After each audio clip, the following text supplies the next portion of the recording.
how far away are these synthetic fuels from entering the energy mainstream? It may be that our next panel has some of the answers to that question. Its moderator is the acting chief scientist of Israel's Ministry of National Infrastructure, Energy, and Water Resources. Please welcome Dr. Bracha Khalaf.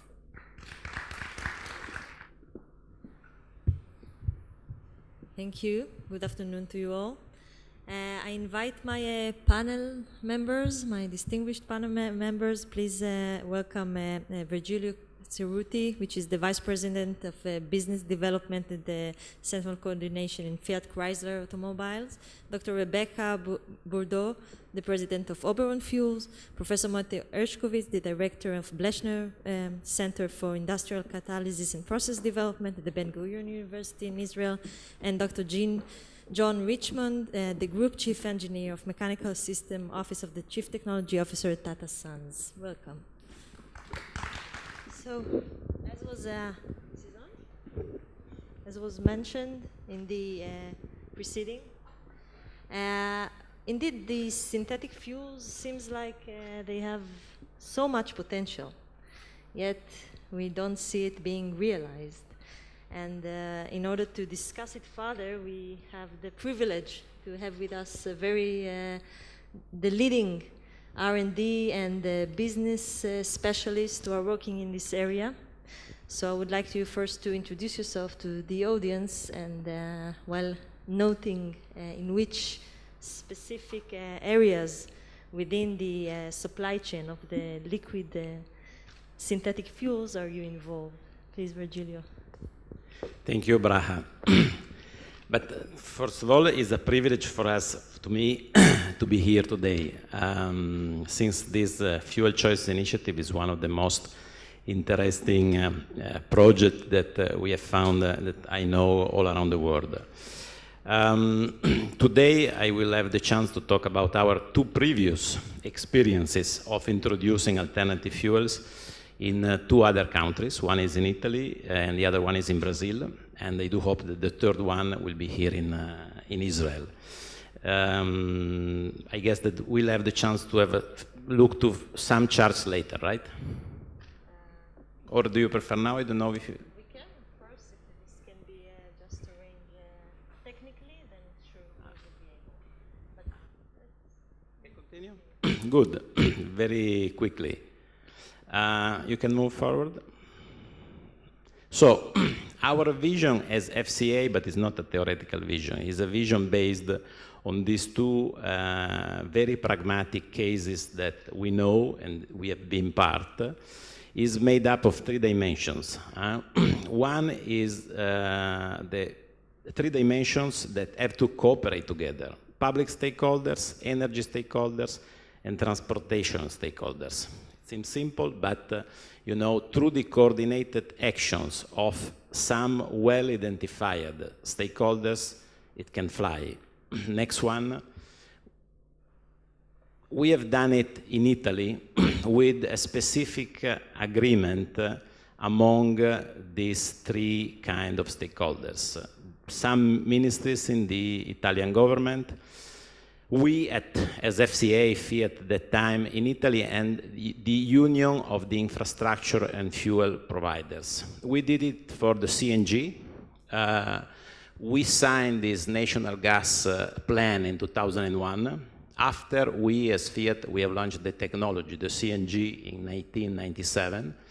And the next, you can see the curve, how this alternative fuel, it has been developed after this agreement that we have studied before. Next one. Here you can see how, you know, we have developed both CNG vehicles. Nowadays, on global volumes of 18 million, in Italy we have roughly 1 million CNG vehicles running, with the highest regulation, which is the Euro 6. And meanwhile, we have developed in the country also the refueling stations. Next one. This is the Brazilian case. Here we are talking of flex fuel vehicles running with ethanol. This is the production of ethanol in Brazil after that a company owned by Fiat, which is Magneti Marelli, launched in Denmark a software-based flex fuel technology. And also in Brazil, we had a coordinated plan between the government, the technology providers, and the infrastructure and fuel provider, which in this case is represented by the UNICA, which is the organization which is representing the sugarcane and ethanol producer. Next one, which is the last one, not the last one, the most important one is the last one. Here you are seeing, after 2003, the development of flex fuel vehicles, both in passenger cars and light commercial vehicles. Next and last one. And this is our current project with the Israeli national plan. And really, we do believe that through the coordinated actions of these three stakeholders, it can fly also here. Welcome. That was an automotive point of view. And Rebecca, you are from the you are the producer of the fuels. So. Hi, my name is Rebecca Boudreau. I'm the president of Oberon Fuels. First, I'd like to thank the organizers for the invitation to come here. It's a great opportunity to meet with people across academia, research, and also the OEMs and people in various forms of technology. So our company, Oberon Fuels, we're based in the US, and we monetize a variety of waste streams to make higher value commodities such as DME. So this could be a waste stream such as food waste, landfill gas, agricultural waste, or it could be a local feedstock such as natural gas. So DME stands for dimethyl ether, and I brought you some DME from California with me. So it is after lunch, so I'll help give you a visual. So this is DME. So the black is carbon, the red is oxygen, and the white is hydrogen. And why this is important is because there's no direct bond between the carbons, the black atoms. There's no soot when DME combusts in a diesel engine. So there's no black smoke out of a truck, and that's something that's inherent to the molecule. And so DME combusts in a diesel engine, but burns cleanly. So that means you can take that diesel engine, take much of the after-treatment equipment off of it. It can be made from a variety of sources of methane, so it could be natural gas, as I mentioned, or landfill gas, agricultural waste. And then it also handles, while it performs like diesel, it handles like propane or LPG. So it is a lower cost infrastructure and can rely on the existing propane or LPG infrastructure to be moved and stored. And so at Oberon, we have a commercial demonstration facility in Southern California that's producing fuel-grade DME today. That DME is fueling demonstrations by Volvo trucks, the demonstrations in the US for these heavy-duty vehicles, so the largest trucks on the road. And then also we recently announced a project with Ford where they'll be building the first DME-powered passenger car in the world for commercial testing as part of a 3-year project in Germany, partially funded by the German Ministry of Economy.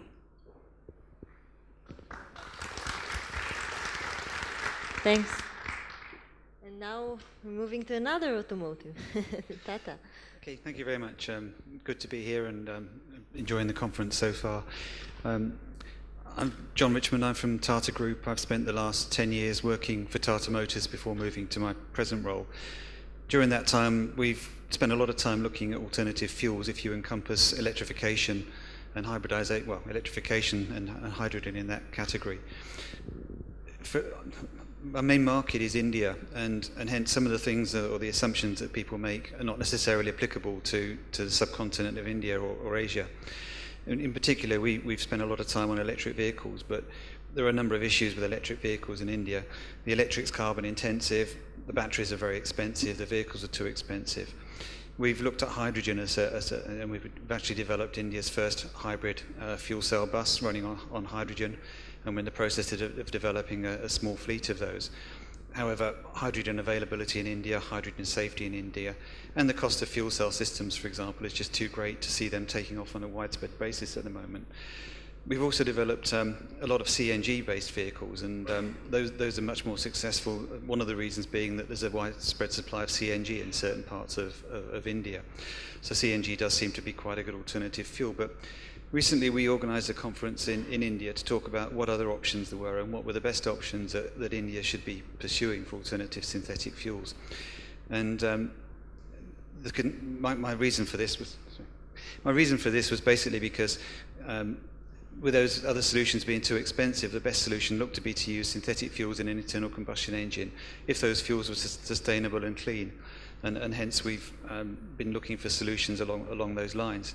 I think those solutions do exist, but the two reasons why they haven't been adopted so far are firstly the chicken and egg scenario, that you can develop the vehicles if the fuels are available, but if the fuels aren't available, there's no incentive. And the second is fair regulation. At the moment, the regulations strongly help electric vehicles and they help hydrogen vehicles. They frankly don't help other alternative fuels, and that situation needs to be changed, and I've got some ideas about how we might propose to do that, which I'll come to later. Thank you. And now we're getting to Moti, our local expert on the production of synthetic liquid fuels. Professor Herzkowitz, please. Yeah, well, my name is Moti Herzkowitz. I'm the director of the Blechner Center for Industrial Catalysis and Process Development, and actually this is my third time I appear in this panel, so I appear in all three panels. So I'm a veteran of this panel, as a matter of fact. And we've been involved in renewable fuels for more than a decade, but I would say over the past 5 years, we focus on technologies which are built around carbon dioxide, which is a greenhouse gas, to be converted to what we call fungible fuels, which means fuels that would fit into the current infrastructure with the current engines.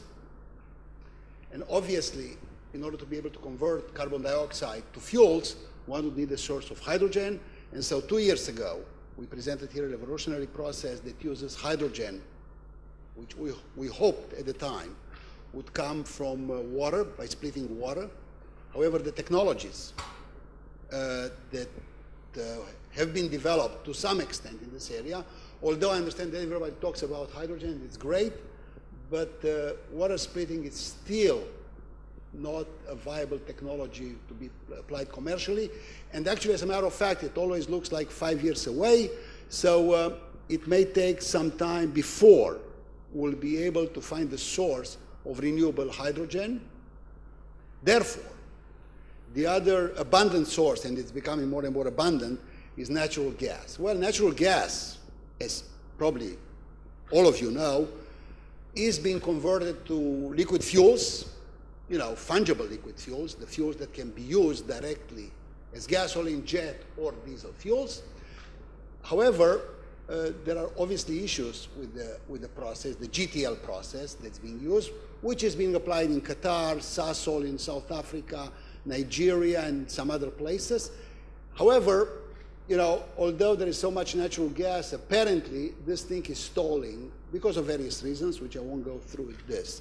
So I would like to take advantage of this opportunity to tell you at the audience that indeed we discovered a novel process that can react carbon dioxide and natural gas by a completely different route than the classic GTL to get into liquids, which we believe it's both economic and technologically viable, and will be able to be an excellent alternative to use both carbon dioxide, so rather than emit carbon dioxide, this would really take in carbon dioxide, and natural gas. Thank you.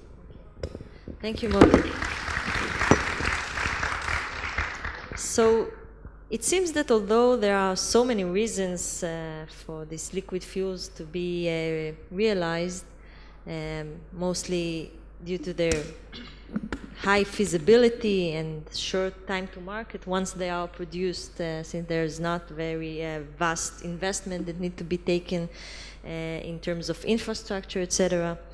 But yet, if we're talking about synthetic liquid fuels and not talking at the moment from what feedstock are they are produced from, but once they are already being produced, we still don't see them in fueling station around the world, even in places like Qatar and Nigeria. It's not so abundant as you would expect them to be. And not to say not the least to say about Israel. And the question is, if you had to point really one or two barriers in which you could also provide some solutions of how to overcome them, whether it's to break these barriers or to go through them, okay, because there's two different tactics of going through overcoming barriers, then I would like to hear from you really one or two barriers, and what do you suggest as a solution for those? Project like this one, like the Fuel Choices initiative, because in the last 100 years, in the world, we have not altogether been able to develop alternative fuels. Really, I mentioned Brazil, which is maybe the only country in the world where they have alternative. 50% is run with ethanol and 50% with gasoline. We have 1.3 billion vehicles, 98% or even more running with gasoline or diesel. So it's not simple. So the barriers are significant barriers. I believe that, again, we have to have a program, a plan with coordinated stakeholders, and in the end, we have to look for a commercial viability and a final advantage for the final customer. So we have to, for sure, set the right price of the fuel, with giving certain advantage to the final customer, having an available and reliable technology, being available on a mass production after having ignited this fuel. And so I guess that it seems simple, but it is not. But anyway, price is key. Coordination is not simple, but it's feasible. I mentioned these two projects because in the end, it's complex, but completely feasible. Eyal is an expert in that, so.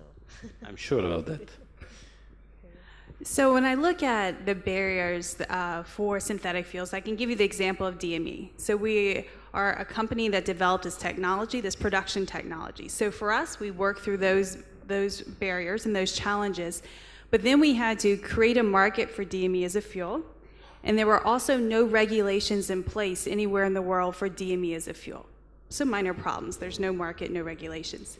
So on the market piece of it, there was 20 years of development work on DME-powered engines, but there were no commercialization plans by any OEMs to move DME engines forward and to have DME vehicles available. So in addition to developing our technology, we had to work with the OEMs to move towards commercialization. So in 2013, we announced in partnership with Volvo Trucks their plans to commercialize DME-powered vehicles. And so we had to work with them, have the fuel availability, we made the investment, but to work with them to bring this project forward, and we're continuing to work with them. So there's the creation of the market is a challenge, and working closely with the OEMs. The other piece is on the regulatory front. So when we started, there were no regulations for DME as a fuel. And so as an entrepreneurial group, we weren't experts in this area, but we had to figure it out. So we worked with the state of California and they had not certified a new fuel since 1992 when we approached them. And so we had to work with them to create the pathways by which we could move forward with the regulations and then walk through those pathways to get DME certified as a fuel. As of January 1st, 2015, DME is now a legal fuel to sell in the state of California. The other 49 states in the US were already legal, so you can now legally use DME as a fuel across the United States. That was one of the barriers that we had to overcome in moving DME forward.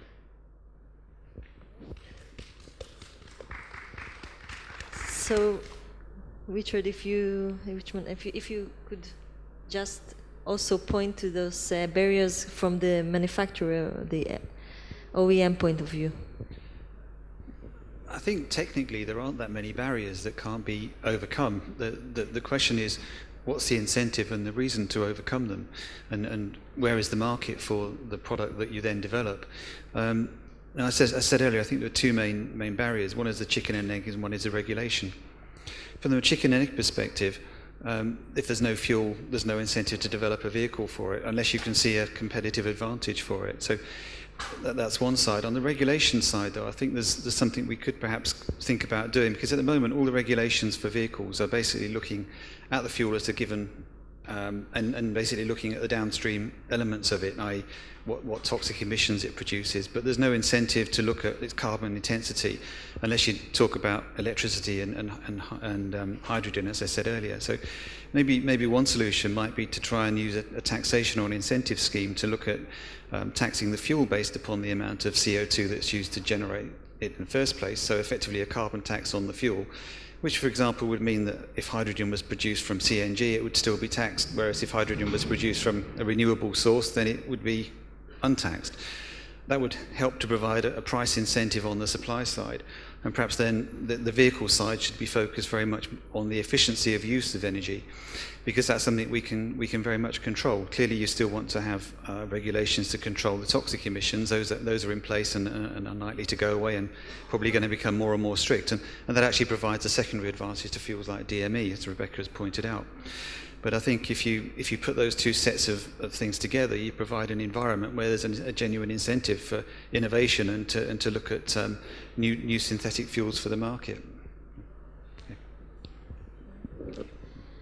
Before going further to you, I would like to bring back, because it really correlates to what John has said.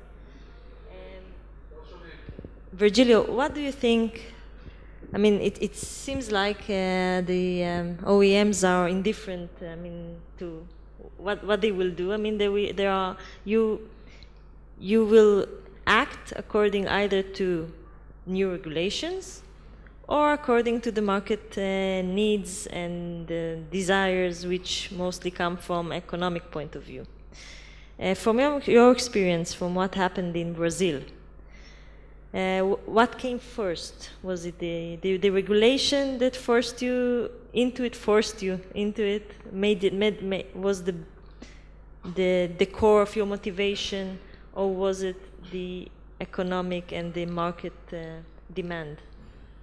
Sorry for repeating myself. I guess that you have to have all the three factors almost together, or at least present in the market. Then one could ignite the other two, but you have to have all the three present in the market. So in the case of Brazil, was the technology in that case who ignited the program, because the previous pro-alcohol program, they already had a certain infrastructure running with alcohol. And so in the end, the third factor, which were the policies, came afterwards, after the three. In Italy, really, it happened for the CNG by working and by planning and designing the program together. So in the case of methanol, who knows? Very likely the technology is available. It's a matter of testing the technology, because, you know, methanol has a certain level of corrosion, so it's a matter of safety. You should have a competitive price, a standard, which is important. And since it is liquid, with respect to other alternative fuel like gas, maybe you could have already a certain advantage by using the existing infrastructure. Can I just make a comment? I think Brazil is a great case study. The interesting thing for me is that if you look at the ratio of land to people compared to India and Brazil, there's 20 times less land per person in India than there is in Brazil, and hence the feasibility of using something like ethanol as the primary fuel in that country is remote, even if you ignore the food versus fuel debate. So I think it's a great solution for Brazil, but other countries need different solutions. But this is the reason why, strategically speaking and thinking, methanol, it could be very interesting, because the two alcohol are very similar. And what I have learned by working here with some friends in Israel is that if the production of methanol from natural gas is economically viable, which is key, it seems a good equation. Thank you. So, Moti, going back to it seems like nobody mentioned the fact that we are operating in a very harsh environment here, which means that 2 years ago, the price of oil was well over $100 a barrel. The price now is well below $50 a barrel. And this is the major obstacle okay? Which means that at those prices, it is very hard to compete. But should we look at what No, the that's present right. So prices?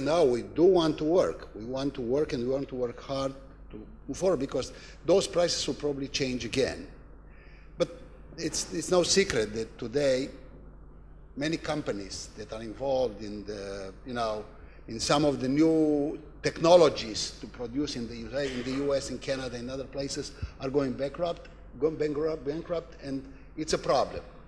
So we have to understand the issue. Secondly, we talk about fuels, but we should not forget about the chemicals, okay? And the third thing, we cannot keep talking about technologies that are 20 years old, 50 years old, and some of them basically 100 years old. I mean, methanol was produced 80 years ago, and the technology didn't change that much over those years. So, I mean, and now we're changing the engine. We can do better. We can do better, which means that we should revolutionize the technologies. We should look for something which is completely out of the box, not keep talking about the same technologies over and over again, and apparently there are such ways. If we'll manage to be there first, we will be able to lower the cost, and we'll be able to be sustainable, and we'll be able to be competitive, and we may not need to change the infrastructure. So I think this is doable. It just takes innovation and technology development, and we can get there.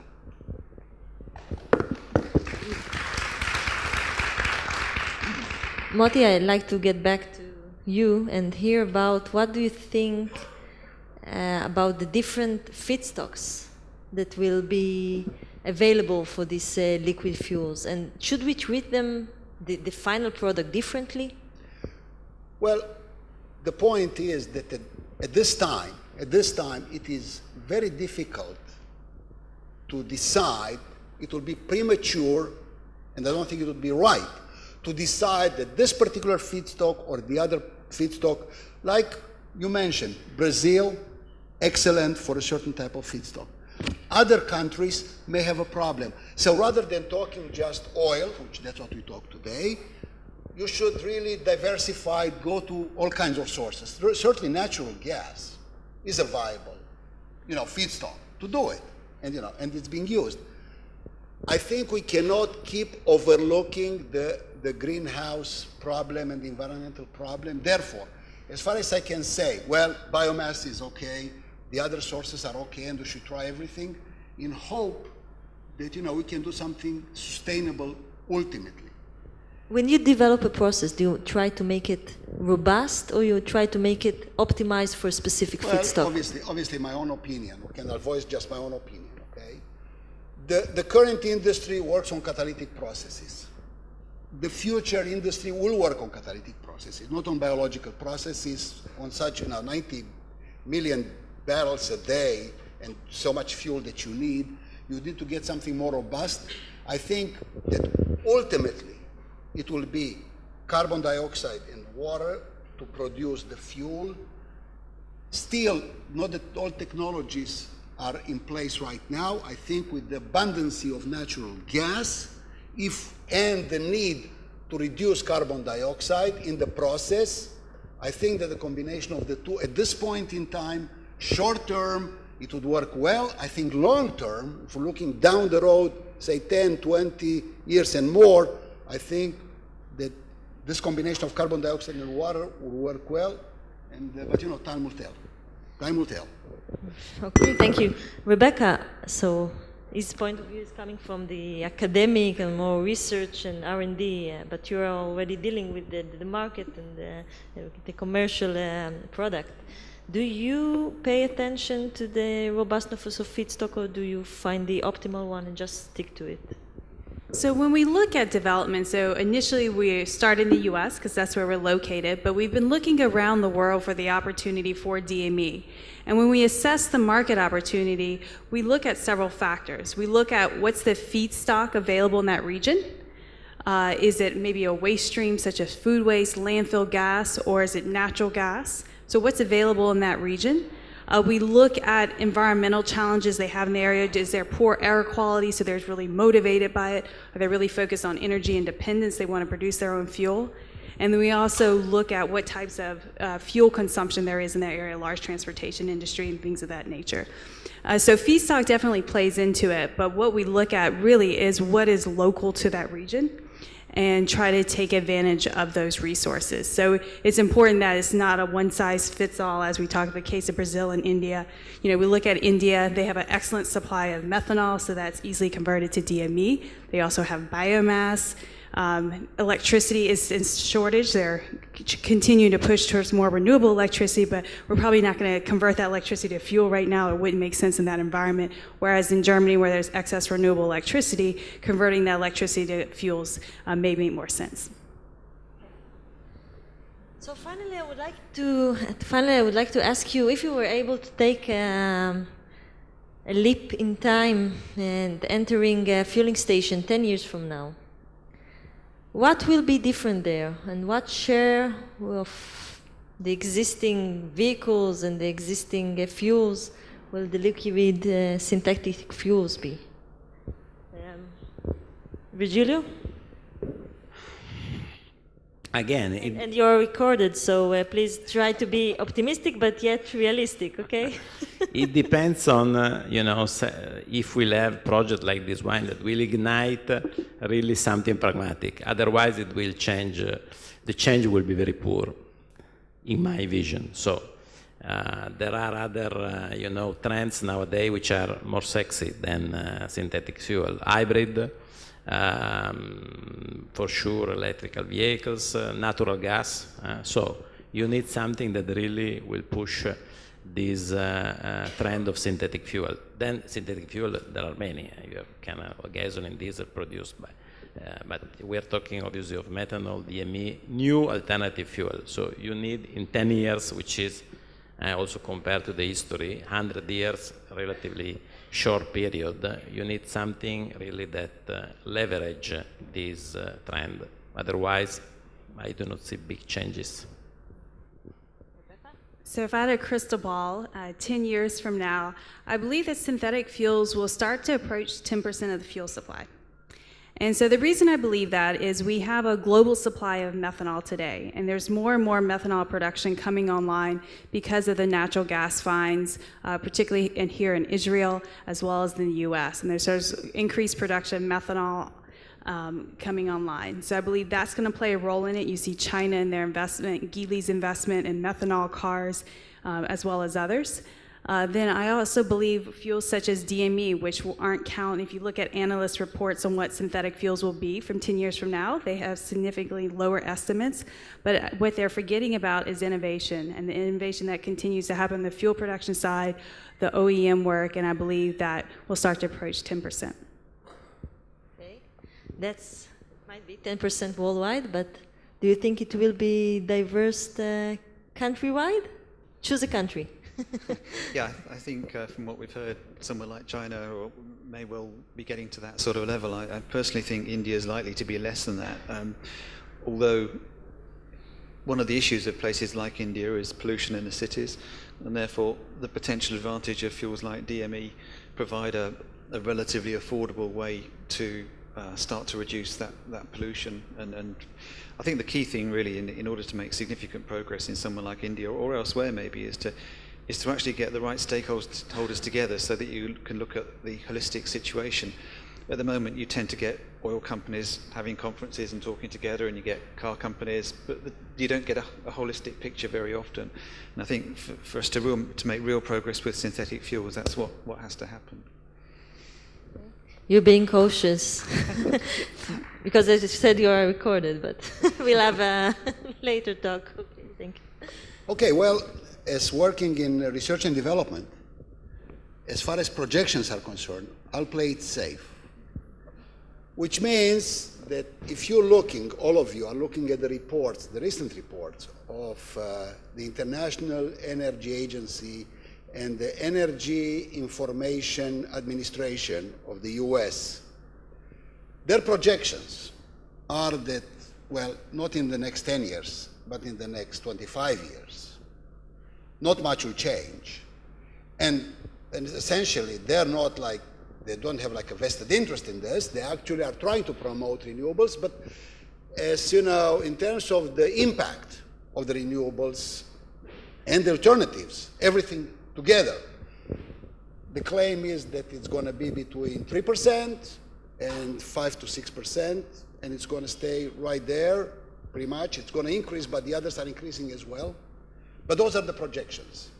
And the question is what's going to happen in between, because obviously the projections are based on the current situation right now. So I'll go back again and say that if indeed revolutionary technologies will be developed, we can take advantage of the current feedstocks that we see now as alternatives and renewables to really do much better, and probably will be able to beat those projections. And just so that I reemphasize again at the end that we're dealing with very simple hydrocarbons. We're not dealing like photosynthesis, you know, with complex sugars and stuff like this for maintaining life. It's all something to burn in the engine. Okay, that's all it is.